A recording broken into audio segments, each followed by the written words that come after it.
dans l'est de la République démocratique du Congo, un nouveau rapport d'enquête humanitaire indépendant jette en lumière inquiétante sur les violences qui continuent de frapper les populations civiles. Publié le 12 mars 2026 par le Consortium international des droits humains pour le Congo, ces documents accusent des bombardements offensifs et l'usage de drones d'avoir causé des pertes humaines dans plusieurs zones du nord et du sud Kivu. L'enquête évoque notamment la mort de l'humanitaire Karen Bussier, employé de l'UNICEF, tué dans une explosion dans la ville de Goma. Les investigations menées dans plusieurs entités dont Massissi Rubaya et Minembwe dans le sud Kivu documentent des frappes ayant touché les zones habitées et provoquent des conséquences mortelles pour les civils. Le rapport élaboré avec la participation de plusieurs organisations de la société civile congolaise appelle à des enquêtes indépendantes et à une meilleure protection des populations dans ces régions marquées par les combats récurrents. Au téléphone, je suis avec Maître Jean-Paul Palukunga Ngondi, membre de ce consortium. Il revient ici sur le contenu de ce rapport. C'est depuis quelques mois que nous avons commencé à enquêter et il y a déjà des rapports que nous avons déjà rendus publics. Le dernier rapport, c'est celui du 12 de ce mois de mars que nous avons rendu public sur le rapport sur les bombardements et les attaques armées contre des zones densément peuplées.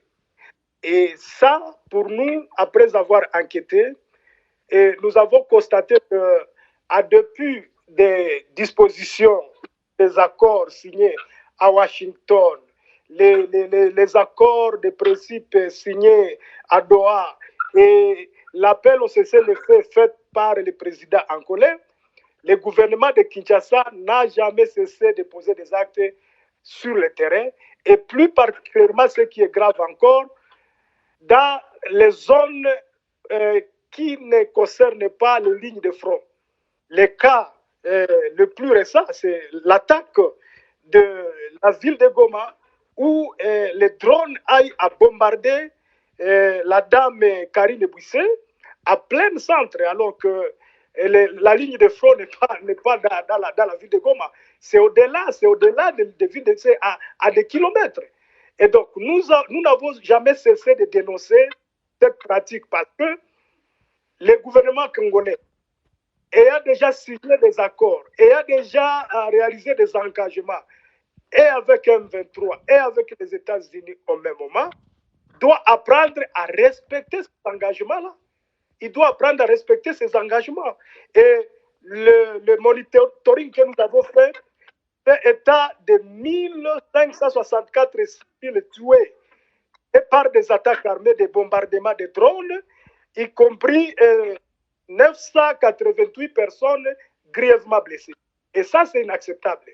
Donc, nous ne pouvons pas, comme les droits de l'homme, rester les bras croisés, quand un État qui est censé protéger ses populations, c'est lance maintenant dans des attaques contre ces populations.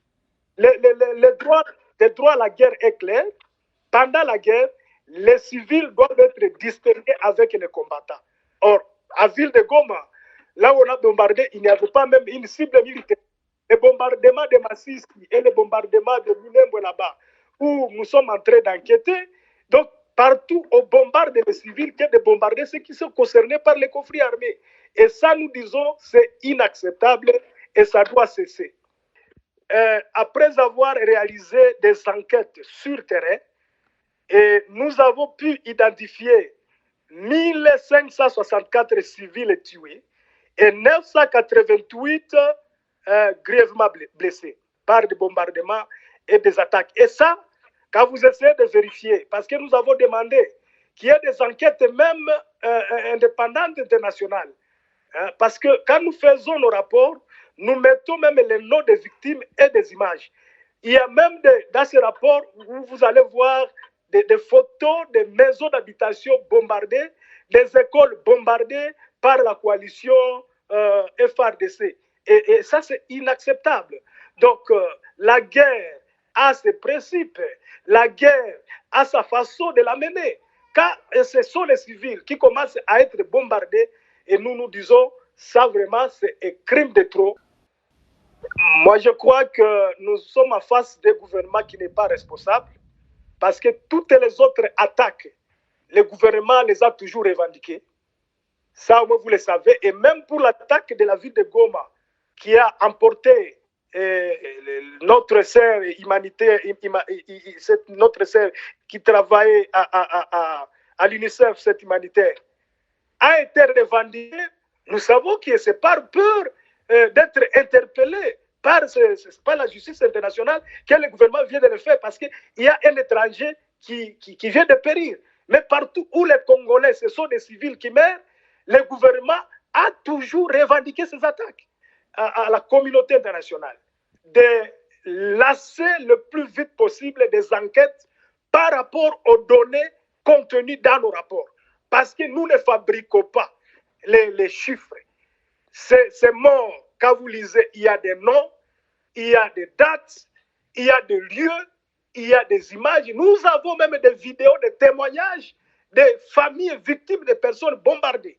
Donc, c'est vraiment important qu'il y ait en fait une enquête internationale indépendante.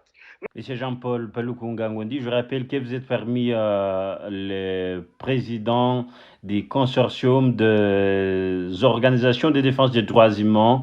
Vous êtes également président national du CRDH en République démocratique du Congo. Nous vous remercie d'avoir répondu à nos questions. C'est moi qui vous remercie.